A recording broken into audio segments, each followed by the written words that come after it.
Hey, what's up everybody? It's me. It's your favorite YouTube person coming back at you with another video. This is actually my first video, and today I'm going to show you how anyone with even like no tanking ability at all can conquer the Mage Tower Guardian Druid challenge. So this is going to be the part of the video now where I talk about a lot of irrelevant stuff for like 5 minutes before I show you the thing that you actually clicked on the video to watch. And that's how you know that I'm serious about this YouTube stuff. So you're probably asking right now, what exactly makes me qualified to make a guide on how to beat this fairly difficult thing to do in the video game World of Warcraft? I'm going to answer that question. So first off, look at these clothes, right? I mean, clearly I'm a gamer.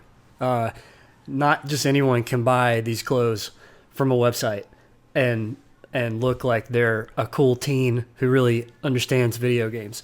Second thing, call your attention to this beverage here. Top quality energy drink. Definitely lets you know that I have the skills to do this. Third reason I'm qualified. Look at all this high-tech equipment. This is a very expensive microphone. This thing here, you push buttons on this. I mean, at this point, I think it's fairly well established that no one else on the internet can give you the kind of advice that I'm going to give you today about how to beat this challenge. So let's get right into it. The first thing I want to do is go over my talents and my gear, so you know kind of exactly what I was working with when I did my clear. Again, want to preface this by saying this is for people that are, new to tanking or not very good at tanking. Obviously, you can beat the Mage Tower with far less gear than what I have. I know people were doing it at like 900 eye level when it first came out. So this is for for people like myself. I've been a Resto Druid main for all of Legion. I've never tanked anything really other than like a heroic dungeon or two until a few weeks ago. So my goal was I wanted to get this appearance because honestly, check out this bear. Quit walking in front of me, you stupid tree. All right, check out this bear. How cool is that? It's honestly one of the coolest looking things in the entire game. And then as I understand it, you're not going to be able to get this after Legion goes away and the new expansion comes out. So it's really important, that you get it now. So first thing you're going to want to do, obviously, is get yourself a good bit of gear. I'm 940 eye level here. I've got a 4-piece set from Tomb of Sargeras. Some of it's normal gear, some of it's heroic gear. I've got some decent tank trinkets. I've got a very good legendary Ekowraith. And then Soul of the Archdruid. But to be perfectly honest with you, none of that matters. All you want to do is get your bear as geared as you possibly can. More gear means this is going to be easier, but it's not going to be impossible if you're only like 930 or even 920. It's going to be harder, but not impossible. So then the second thing we want to talk about is talents. This is the talent setup that I went with. There are, quite honestly, probably better talent setups that you can use. There are other guides out there about talent setups relative to like your item leveling, your gear. But this is a really good place to start because the talents that I've picked here require the least amount of actual skill and babysitting. And they give you the most DPS. So Brambles gives you DPS. Guttural Roars gives you a cooldown on your movement ability, which is really important for this. So you need that cooldown reduction. Actually went with Balance Affinity for this challenge. So sorry about that. That was a boo-boo there. You want to be in Balance Affinity. It's critical that you're in Balance Affinity. I'll go over the reason why as we're going through the video. The CC row here, all these are crowd control abilities. Mighty Bash is fine. Typhoon is probably pretty good too. Doesn't really matter. I didn't use these talents a whole lot. 75 talents here. I get this talent for free because of my ring, but it's not super important if you don't have the ring. You don't need this, honestly. I went with Incarn for the actual choice talent that I picked in this row for DPS. You could go with Galactic Guardian. A lot of people like Galactic Guardian. I don't care. Do what you want. I don't think it matters. Next talent row, Guardian of Elune. I guess that one's fine. I don't think this matters a whole lot. And then 100 talent tier again. I don't think it matters a whole lot. Pick what you're comfortable with. I chose these because you don't have to actively do them. They're just kind of there helping you out. So that's talents. Doesn't matter that much. Gear. Get your item level as high as you can. Get your health up as high as you can. I think I have 11.6 million health with this gear on.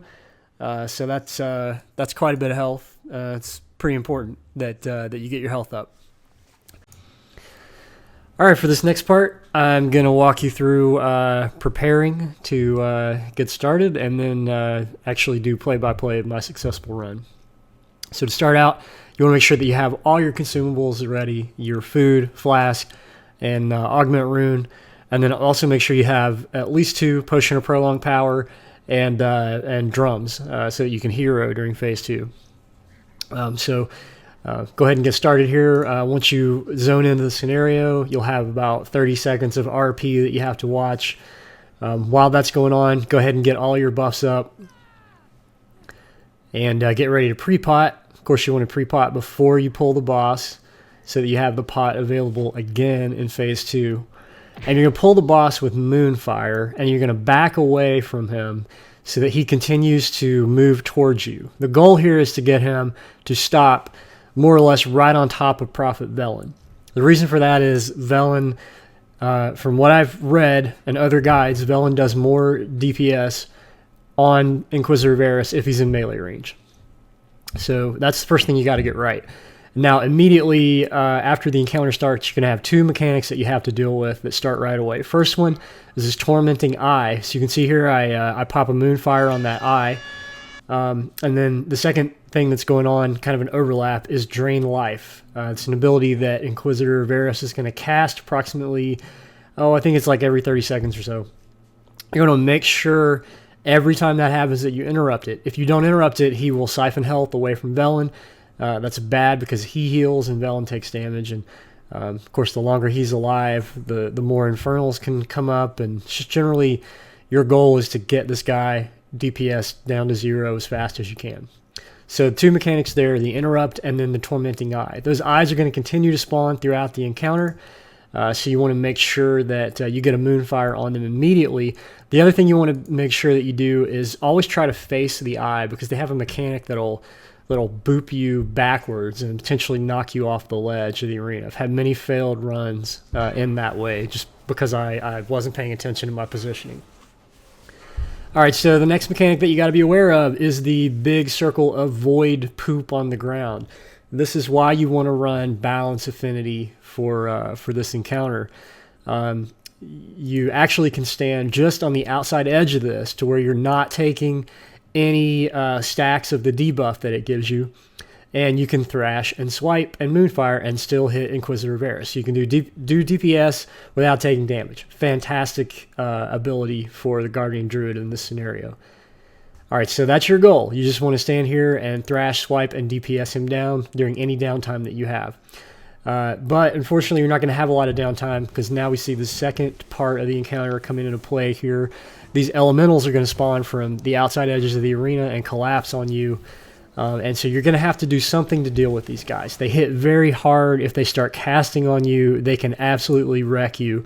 So you want to make sure to have some mitigation up. And I try to alternate my cooldowns, rotate them so that I have something available to deal with these guys. So this particular phase, I'm going to use Barkskin and just thrash and swipe them down. There's another eye, deal with that. And then get ready to interrupt Varus again. So one note about the interrupt. Your goal here is to DPS him down as fast as you can. And a good way to do that is every time you run in for the interrupt, while you're in melee range, try to go ahead and get a Mangle and a Maul in on him if you have the proc and if you have the rage to do it. That'll give your DPS a good boost, and you know, obviously you don't want to stand inside of the stuff any longer than you have to, so it's not like you can just run up to him and stand there and do your full DPS rotation on him. So whenever you're having to go in anyway to do the interrupt, go ahead and mangle and maul. All right, so back out to safety, just DPSing here a little bit, keeping an eye out for the eyes that spawn. And then here we get the last phase 1 mechanic, the Infernal that spawns. Alright, so the Infernal is going to chase you around, and he's going to cast an ability that can also knock you back if it's within melee range when it hits you, called Smash. Great thing about it is you can outrange this guy. So what you want to do is just try to kite him around as much as you can. Now here you see I had a bad overlap where I was still dealing with an Infernal, and then I also had the Elementals come at me, and I had gone in for an interrupt. So I was, you know, in a bad way, so I decided to go ahead and take advantage of the healing orb that was available to me there. So throughout the encounter, Velen is going to cast these healing orbs, and if at all possible, you want to avoid those and not use them. You want them, you want to save them for phase 2 because you're going to need them. But it's okay if you have to use them. It's much better to use them and survive phase 1 than it is to just die and, you know, not be able to get to phase 2. But I made it through this run without with only using one. Which I used right there to buy me a little time with the Elementals, because it does disorient them, and then also heal me and Velen back up to full health. All right, so from this point forward, you've seen all of the mechanics that you have to deal with. It's just a matter of managing everything, managing your cooldowns to deal with the Elementals, not getting knocked off the edge by the eye, and kiting the Infernal around. So the thing about the Infernals, when this encounter first started, people were, you know, at the gear levels they were at, they were actually getting like 2 and 3 and maybe even 4 Infernals up before they got to phase 2. I can't imagine doing this encounter that way. It would be so hard. With the DPS that you're able to do at like 940 gear level, if you really like master this phase, you should be able to get into phase 2 with only 1 Infernal up, which makes it so much easier. So, and that's, you know, the importance of doing good DPS on that phase.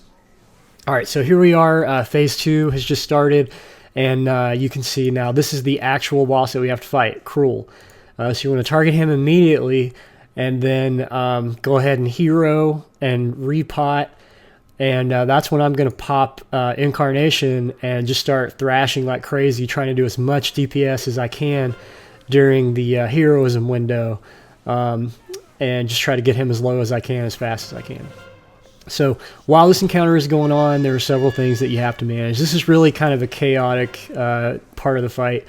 The first thing that you have to do is you have to kite him around and stay out of the green fell pools that he puts down. Those will slow you down and they will eat your health like crazy. Second thing you have to do is be ready to interrupt this ability called Twisting Reflections. Now, if he gets the cast of Twisting Reflections off, it's going to heal him back up for quite a bit, make the encounter take even longer. And, you know, honestly, if he does get a cast off, you're probably better off just starting over. The other thing you have to look out for is the Annihilate. It's going to be a huge melee hit to you that you have to have mitigation up to deal with. And then, of course, while all that's going on, you also have the Infernal chasing you around. You have the Elementals from phase 1 spawning, and then you have these like shadow orbs that are flying around the arena and doing their absolute best to mess up your movement. So while all this is going on, my goal really is just to kite him around as best I can, staying far enough away from him that if he drops one of those fell pools underneath me, I can get out of it quickly. But also being aware of the Twisted Reflection timer so that I can be close enough to get a Skull Bash on him when he does get ready to cast that. You don't have a huge window to interrupt that spell, so you have to make absolute sure that you get it off.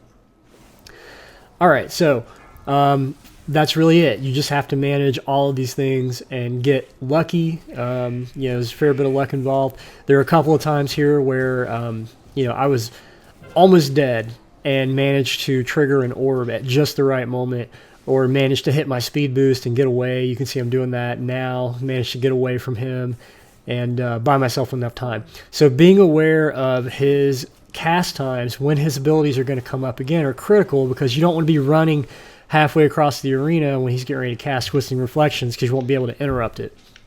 But if you do all that right, it might take a little bit of practice, but if you manage all that, you should be able to DPS him down to 0. You can see here, I've managed to do that.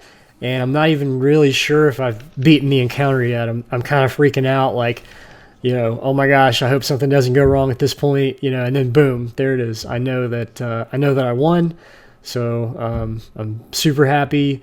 At this point, I'm gonna go ahead and cut back over to my actual in-game mic sounds from when this was recorded, so you can hear all that. Ah, yes, I did it.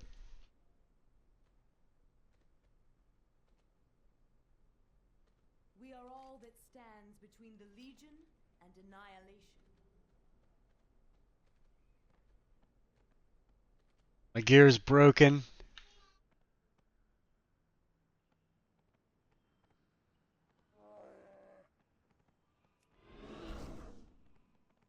Oh man, I beat World of Warcraft Legion. That is literally the last thing that I wanted to do in this expansion. And I did it.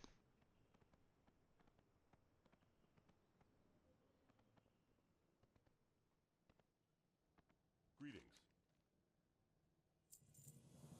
Be careful. Yes! Rah! Oh man. Oh man. I feel so good now.